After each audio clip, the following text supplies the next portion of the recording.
Attention! Hey! Put the drinks down. You need to watch this. This is so important. This is the good stuff.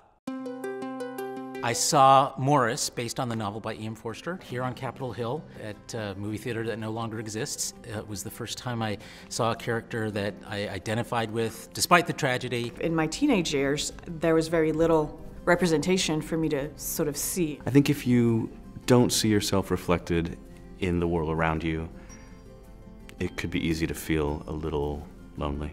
Not only are negative representations of queer people dangerous and life-threatening, but invisibility and no representation at all is also quite dangerous. We have an obligation to tell many and varied narratives. Movies can create empathy between people in conflict, and movies can comfort people who are struggling. I think in the last 5 years of experiencing $3 Bill Cinema and the Film Festival, I think it's grown drastically. Having the Film Fest translations here it's so incredibly important. That festival grew a ton, and I think it matched with the increase of the population or out-identified trans people in Seattle. I feel connected when I see those films. Real Queer Youth has a very special place in my heart. It's a fantastic program, being able to be around kids and listen to, how they see the future. When you give them a voice, when you give them the knowledge to be able to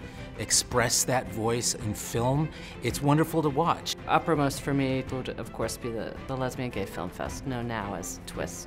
$3 Bill Outdoor Cinema. It's movies in the park. It's a Seattle tradition, and I would love to see that continue. It's a community event. It's a shared event. I would say it's as much about the community as it is about the films. People who come from our community, who want to tell our stories, need a platform to share their stories with others.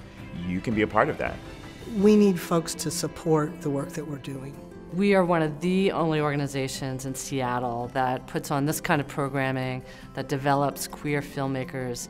A $3 Bill has created art. It's created artists. I grew up in this program. I grew up in $3 Bill Cinema. And it's good for the kids, and it's good for Seattle. That's really magical. This is your chance to make sure other people get to say what they need to say, and that we all get to hear that. You get the opportunity to reach in and dig deep and be able to support the kind of art, the film, that we really need in the world. Do it because our stories matter.